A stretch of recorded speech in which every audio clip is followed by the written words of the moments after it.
Forward. At the beginning of the 20th century, in 1903, a photograph was created that still haunts scientists and historians today. The image, measuring nearly 3 feet by 18 inches, depicts an elite US cavalry regiment. What makes it so special? Every officer, every soldier on it is captured with an incredible, shocking clarity. Faces, buttons, uniform details, everything is rendered down to the smallest detail. And this was at a time when photography was just taking its first, uncertain steps. Who was the mysterious photographer? How did they manage to create such a perfect shot using the primitive technology of the time? Perhaps it was a top-secret technology, found or developed shortly before. Perhaps the key to the mystery lies not in history, but in the photograph itself. Our hero, a modest restorer of old images, and his friend, a devotee of alternative theories, stumble upon this phenomenal photograph. They do not yet know that this discovery will turn their lives upside down, forcing them to run and seek a truth that is hidden not just in the past, but in every pixel of this enigmatic image. Chapter 1. Arthur carefully, almost reverently, opened the cardboard folder. Inside, wrapped in several layers of thin, time-yellowed paper, lay the photograph. Another silent witness to someone else's, long-ago lived past. The workday at the archive of old photographs proceeded as slowly and sedately as the events on the yellowed cards themselves. The elderly archivist, Evelyn, as she was affectionately called by her colleagues, was peacefully dozing at her desk, her eyes covered by thick glasses. The dust settling on the shelves seemed older than the archive itself. And Arthur, a young restorer, felt not so much out of place here, but somehow irrelevant. A devotee of the sharp, vibrant digital world, he had to patiently, millimeter by millimeter, bring the black and white memories of the past back to life. "Don't rush, Artie," Evelyn would say when he once again got too zealous with his work. "A photograph has a life of its own. You can't hurry it." Today's specimen was special. Huge, nearly 37 inches by 16.5 inches, it was in terrible condition. The corners were frayed, the paper had delaminated in places, and a good-sized hole yawned in the very center. The accompanying sheet read, "1st U.S. Volunteer Cavalry Regiment, 1903, unknown author, for restoration." Arthur carefully placed it on his wide table, covered with soft felt. Taking out his set of tools, tiny scalpels, tweezers, brushes, he began the cleaning. The first thing to do was to remove the old, caked-on dirt. He worked slowly, concentrating, immersing himself in the details of the photograph. Here was a tall officer, his gaze full of pride. Here was a young cadet, still just a boy, but already in full uniform. Suddenly, he stopped. Something was wrong. He took a magnifying glass and held it up to the face of one of the soldiers. The clarity. It was simply impossible for a photograph from the early 20th century. Every single hair, every wrinkle, even a tiny, barely noticeable scar on a cheek, everything was so visible, as if the person was standing not in 1903, but right here, in this room. Arthur shook his head, thinking it was a trick of the light. But he moved the magnifier, changed the angle, and everywhere, on every face, the same incredible detail was visible. His heart skipped a beat. This was not just a good shot. It was something that went beyond all known technology. He ran his finger across the surface, trying not to damage it. And then his gaze caught on a strange detail. In the very center, where the hole was, a faint tinge appeared at the edges of the tear, similar to a lilac glow, which immediately disappeared when he moved the lamp. He tried again, and the effect repeated. The photograph, it seemed, was alive. It did not want to give up its secret. Arthur felt a long-forgotten excitement stir within him. He wanted to share this with someone who wouldn't think he was crazy. And only one person came to mind, his old friend, Ethan, a great lover of mysteries and all sorts of conspiracy theories. They hadn't seen each other in years, but Arthur knew that Ethan had never lost his interest in unofficial history. He pulled out his phone. "Ethan. Hey. It's Arthur. Listen, something's up." Arthur had no idea that this phone call would be the starting point for a series of completely unimaginable events that would turn his calm, measured life upside down. He didn't know yet that this photograph was not just a picture of the past, but a key to a secret that someone very powerful had tried to bury forever. Chapter 2. You finally called. Ethan's voice sounded as if he had been waiting for this call his entire life. "What's up? Did you find Atlantis? Or evidence of the moon landing conspiracy?" Arthur laughed. "No, Ethan, it's much more prosaic. And at the same time, more complex. I found a photograph in the archive. It's unusual. Very unusual. A photograph." A hint of disappointment was in Ethan's voice. He seemed to have expected something more grandiose. Well, spill it. What is it? A ghost in the background? No, Ethan, you don't get it. It's not mysticism. It's pure, in-your-face, impossible technology. A photograph from 1903 of a cavalry regiment, and it's so clear that I can see every mole on every soldier's face. It's impossible. They simply didn't shoot photos like that back then. Arthur spoke in one breath, trying to fit all his admiration and confusion into a short monologue. Ah, I see. The excitement returned to Ethan's voice. A cavalry regiment. I remember. Those are the ones who were close to the president back then, right? Interesting. Very interesting. And you say there's some kind of anomaly? Yes, Ethan, an anomaly. I tried to clean it, and it glows. With a lilac light, you understand? At a certain angle.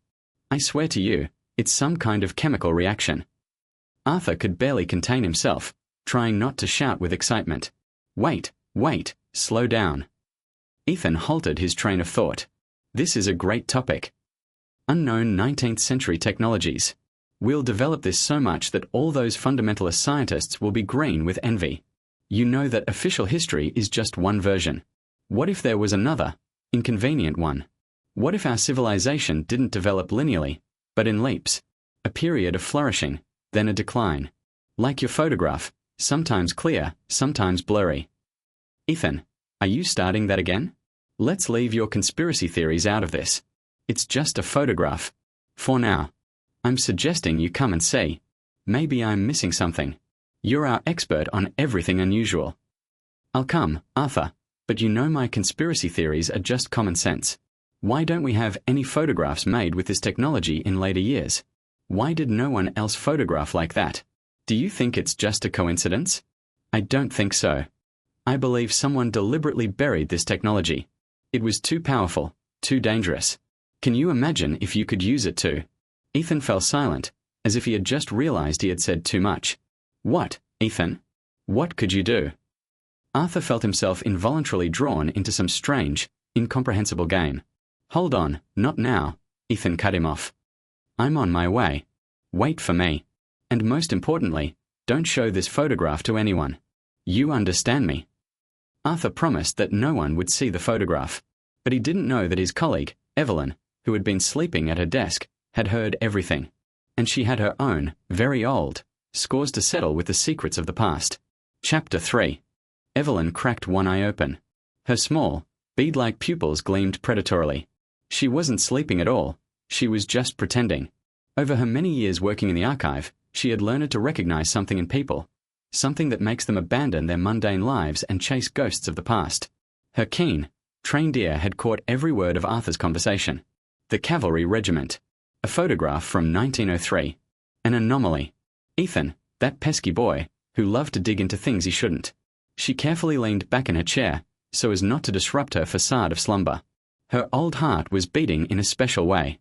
Not from fear, but from a premonition. She had devoted her life to preserving the past, but not the past written in textbooks. She, more than anyone else, knew that history had many faces, and not all of them were beautiful. And now, after so many years, she felt that the past had returned to make its presence known. When Arthur turned away to finish working on the photograph, Evelyn stood up. Her steps were light and noiseless, completely unsuited for such an old woman.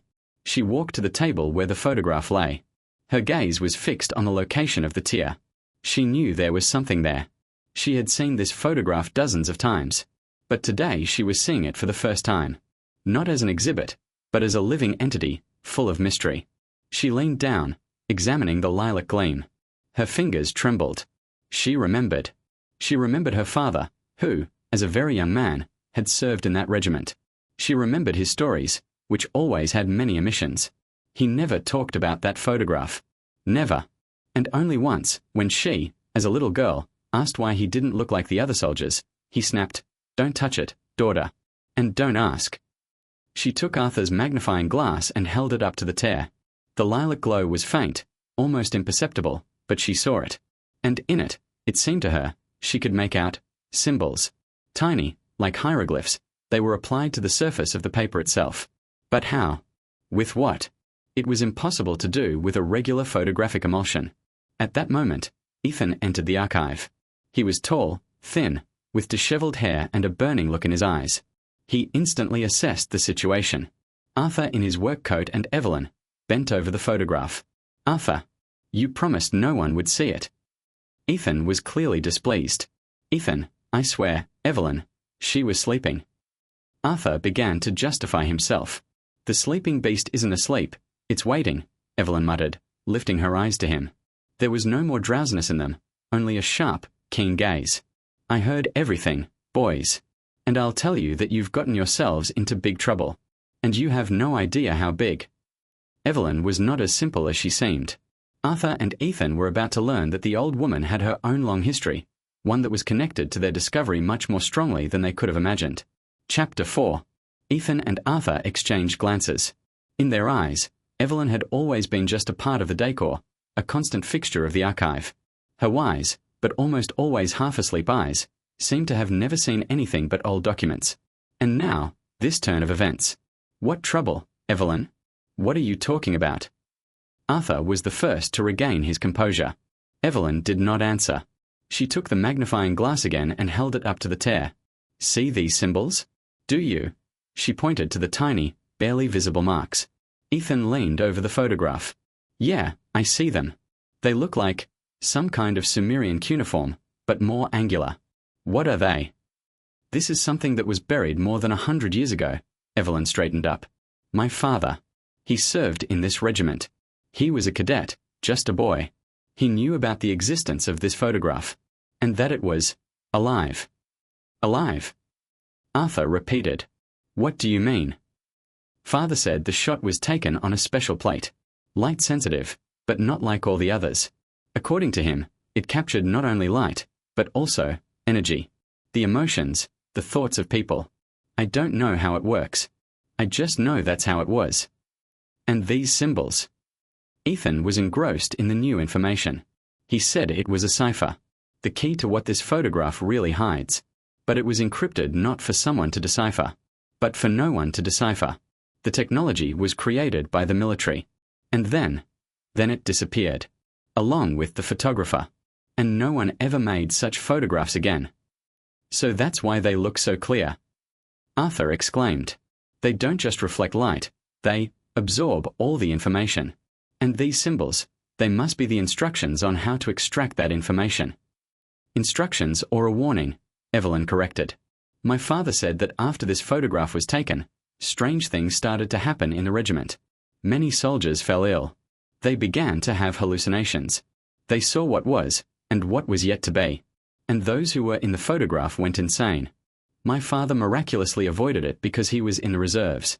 And he always told me, if you ever come across this photograph, don't touch it. Give it back to where it came from. Or destroy it. So why didn't you give it back? What about you? Ethan asked. I was young. I loved history, just like you. And I wanted to solve the mystery. But I didn't have the key. I didn't know what these symbols meant. And now I do. What are those symbols? Arthur asked. It's ancient knowledge, Evelyn answered quietly. The key to it is in another place. In the very place where this photograph was taken. Arthur and Ethan learned that the photograph not only holds a secret but also carries a deadly danger.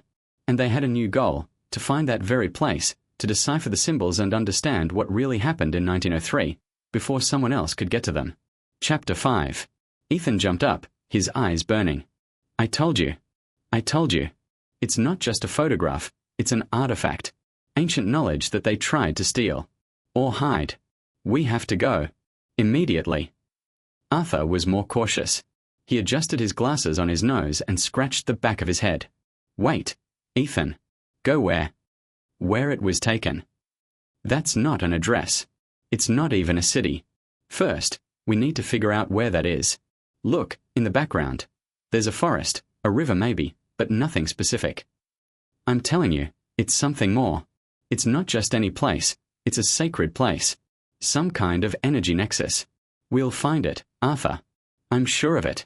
Let's go, I'll show you. Show me on what? Google Maps. Arthur retorted sarcastically. I'm telling you, Ethan, we need to check everything first.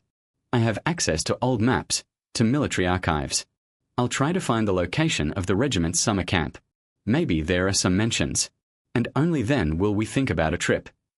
Evelyn raised a hand, mediating between them. Don't argue, boys. Ethan is right. It's not just a place. But Arthur is also right. We need a plan. Here.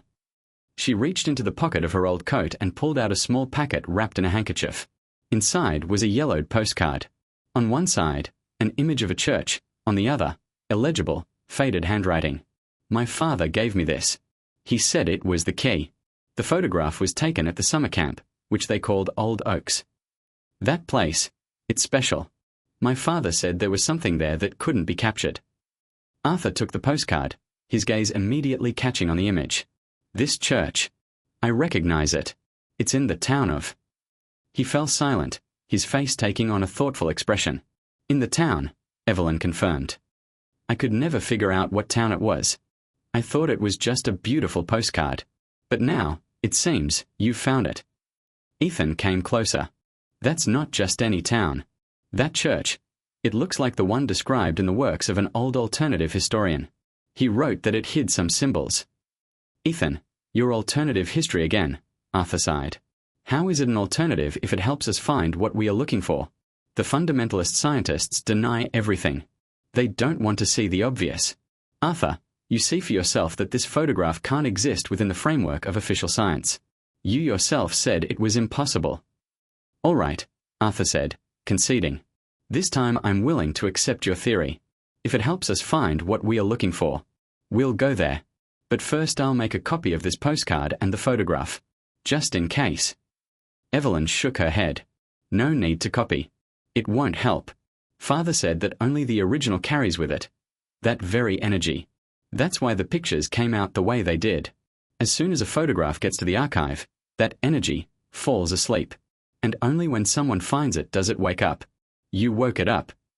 So, we are in trouble, Ethan muttered. Not in trouble, but awake, Evelyn corrected. And now you must solve this mystery. Before it's too late. Arthur and Ethan agreed to the trip, but they did not know yet that their endeavor had already attracted the attention of someone who was not sleeping. As soon as they left the archive, they were met by a heavy rain that concealed a figure in a dark cloak. The figure slowly slipped in behind them. Chapter 6. The cold, autumn rain soaked their clothes almost instantly. Ethan and Arthur ran to the car, covering their heads with their hands, but this did nothing to protect them from the chilling downpour. Getting into the old, beat-up Ford pickup, they immediately turned the heater on full blast. The windows fogged up, and the world outside turned into blurry, dirty smudges. Ethan, are you sure we are going in the right direction? Arthur, buckled into the passenger seat, peered tensely into the darkness. There aren't even any power poles here. I think we've already passed all the inhabited places. Absolutely sure. Ethan turned the wheel, skillfully maneuvering around another pothole. My grandpa always loved solitude. He said you can think better in the quiet. You see, he was a scientist. Officially an historian, but I think he was into physics. He always said that everything in the world is interconnected. The past, the future, emotions, energy. He called it the theory of everything. The fundamentalist scientists, of course, would have laughed at him. But you know what they say. We don't know. It just happened. But we, those who seek, always have answers, even if they are unofficial. What if this place is just an old, abandoned cabin? And there are no secrets there, Arthur sighed, trying to be logical. We are driving, taking risks. Taking risks. Ethan braked sharply, and the truck jolted. Do you think that guy in the cloak isn't going to report us? He's probably already told his bosses we are on the move. We are on the run now, Arthur. On the run. I guess you're used to your quiet life? Alarm at 7, work until 6, tea with pastries? Well, that's all in the past now. Welcome to a world where history isn't what's written in books, but what you and I can find. Well, thanks, Arthur grumbled, for the invitation. I see you're thrilled. But me. I'm freezing. And I'm hungry. Can we stop? No way. Ethan waved his hands. Every minute counts. They could be looking for us already. They've probably figured out we drove out of the city. How could they know that? Arthur didn't believe the story, but something inside him twitched. We just got in the car and left. You see, Ethan lowered his voice, They have their methods. Different ones. You can't underestimate the enemy. These aren't just people. It's probably some kind of organization. They have resources, technologies. They can track us by our phones, by our bank cards. We don't have bank cards, Arthur objected. We are just using cash. And I turned off my phone. Good boy. Ethan patted him on the shoulder. See, you're learning already. All right, we are here. The truck stopped. In the light of the headlights, an old, dilapidated house appeared. Its windows seemed to stare at them with dark, empty sockets. All around was an impenetrable forest, and not a single living light. Ethan turned off the engine, and a dreadful, complete silence fell, broken only by the whisper of the rain. Well, Arthur? Welcome to my little world. This is where I spent my whole childhood, and where, I'm sure, we'll find what we need. Grandpa kept a lot of things here. They got out of the truck and, barely avoiding sinking in the mud, trudged toward the house. Ethan found a key, and the heavy, old door creaked open. Inside, it was even colder.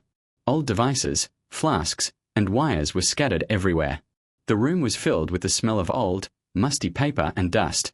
And in the center, on a huge, dust-covered table, stood a strange, spherical device. It made no sound, but something in its center dimly flickered, as if sensing their presence. What is that, Ethan? Arthur stepped closer. That's... Ethan carefully touched it. That's what my grandpa called the Eye of Time. With it, he wanted to. He didn't get to finish. At that moment, the old kerosene lamp on the table shuddered. The flame flickered, and the strange sphere they had just found suddenly flared brightly and began to hum. Arthur felt something warm and heavy settle on his shoulders, and a chilling, piercing hiss filled the room. Chapter 7. The hissing grew louder. It enveloped them, seeming to come not from the device, but from the very walls, the floor, the air. Ethan, contrary to his usual recklessness, recoiled from the glowing sphere. Arthur, tensed, stood frozen, unable to tear his gaze from the device. The strange, warm, and heavy sensation he had felt on his shoulders disappeared as suddenly as it had appeared. All that remained was the eerie hissing and a growing hum. Ethan. Arthur whispered, "What is that?" "I don't know." His voice trembled with excitement and fear at the same time. It's reacting. It's alive. This must be the Eye of Time. Grandpa said it could read memories. He pulled an old, musty rag off the table and threw it on the floor, so as not to touch the device. We have to bring the photograph to it. Are you crazy? Arthur took a step back. Do you hear what this thing is doing? It's some kind of horror. Evelyn warned us. Her father said the photograph drives people insane. That's because they weren't ready. Ethan raised his voice. They didn't understand. They didn't believe. They were limited. But we are different. We know the world isn't as simple as it seems. And this is our chance. Our only chance. We have to find out what this photograph is hiding. Arthur looked around. His gaze fell on the kerosene lamp, which flickered in sync with the hum, and on the dark windows, behind which the rain was raging. Something made him look outside. He pressed his face to the cold, fogged-up glass and, wiping it with his hand, saw it. The figure in the dark cloak, standing by the fence. It wasn't moving, just looking at the house. Ethan was right. They were being followed. Ethan. There. Arthur pointed to the window, but Ethan was no longer listening. He took the photograph out of his bag. Arthur, I'll do it if you're too scared. He took the photograph and slowly, carefully, as if approaching a wild, living beast, extended it toward the glowing sphere. The hissing suddenly stopped. The humming reached such a high note that Arthur covered his ears with his hands. In the next moment, something incredible happened. Thin, barely visible lilac threads extended from the sphere to the photograph. They, like living tendrils, wrapped around the photograph and began to absorb it. The paper visibly faded, but at the same time, the faces on it became clearer. Clearer and more alive. And on the sphere itself, in its center, a projection began to appear. At first, it was a blurry spot, but then it gained clear outlines. It was a three-dimensional, volumetric picture. Not just a photograph, but a living scene. The soldiers of the regiment stood in a field.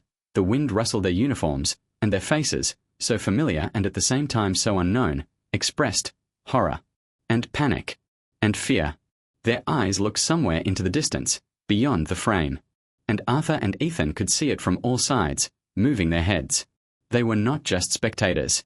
They found themselves inside that moment.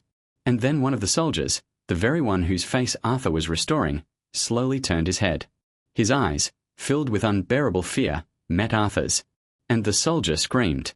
His silent cry, full of despair, resonated only in Arthur's mind.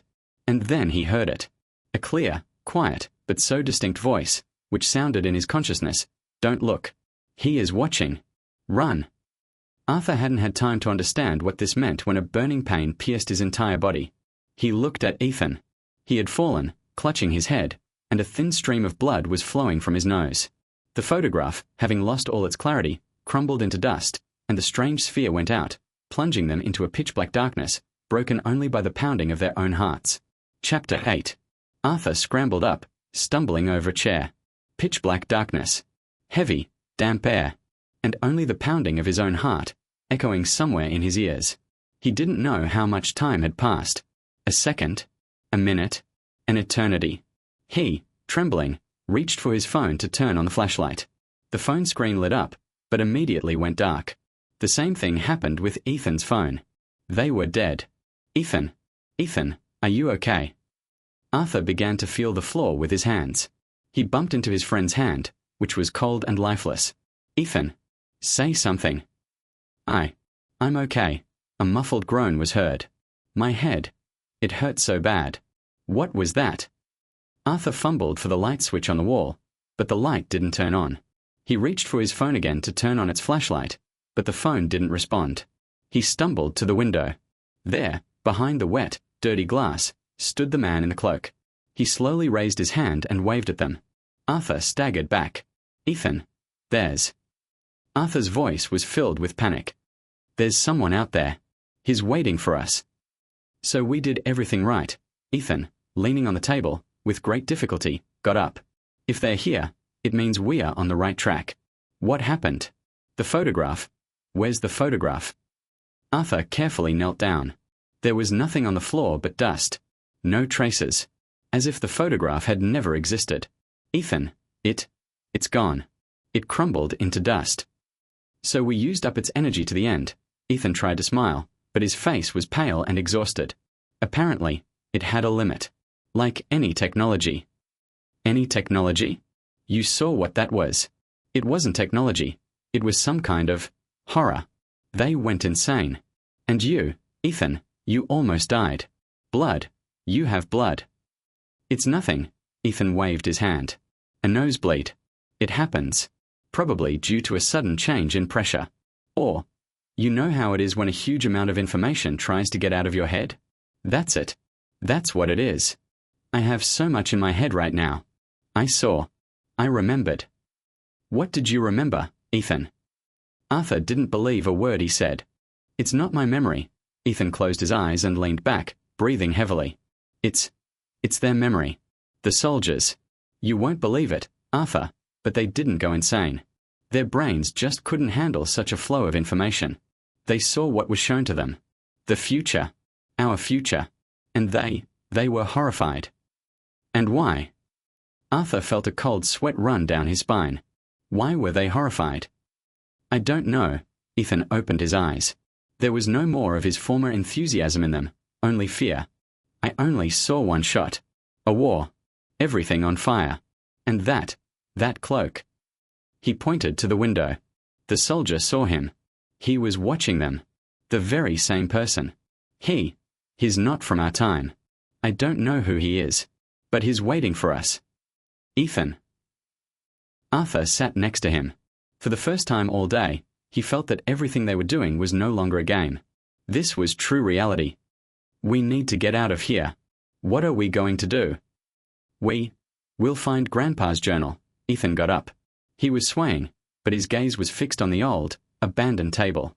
"I'm sure he wrote about everything. About what's happening to us, and about the people who are chasing us. And about where to find the answers. I'm sure he left something." Arthur, not believing a word, still followed his friend.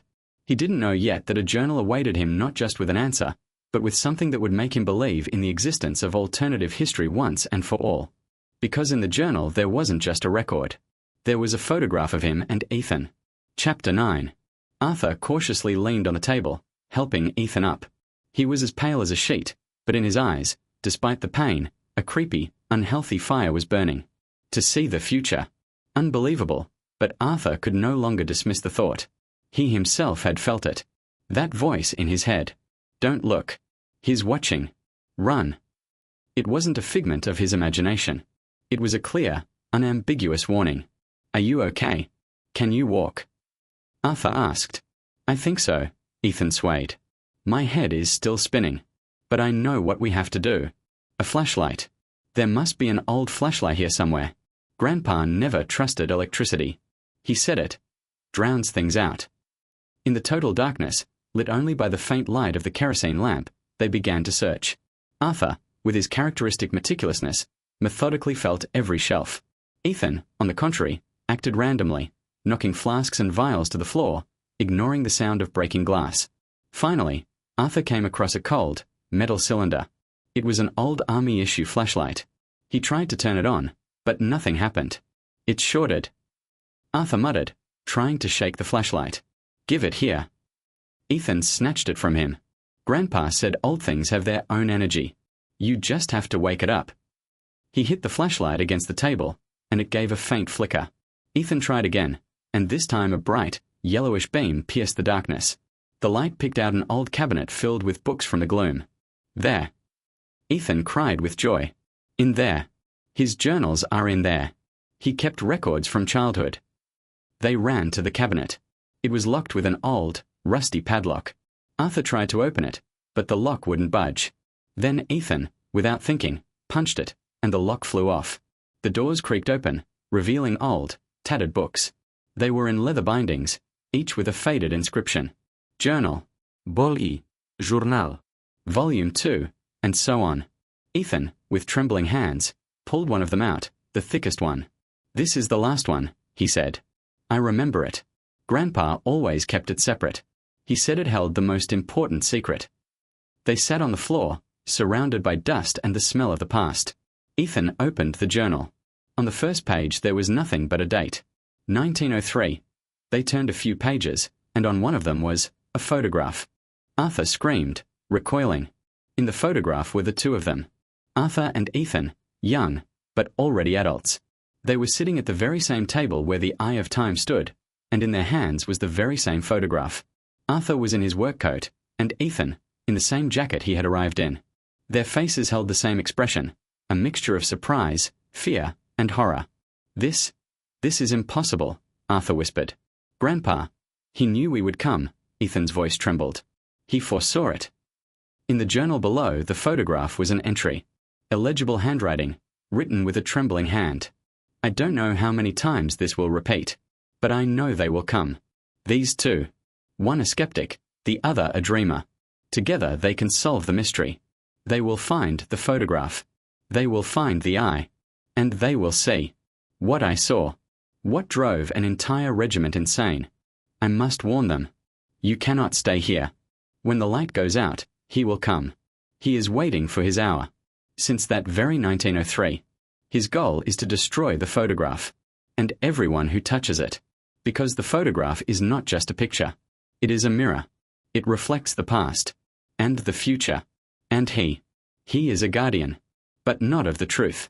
He is a guardian of lies. He is trying to erase the past to change the future. You must run. Run to a place where no one can find you. The place I called the end of the road. There you will be safe. And there you will find all the answers. The entry ended there. Arthur and Ethan exchanged glances.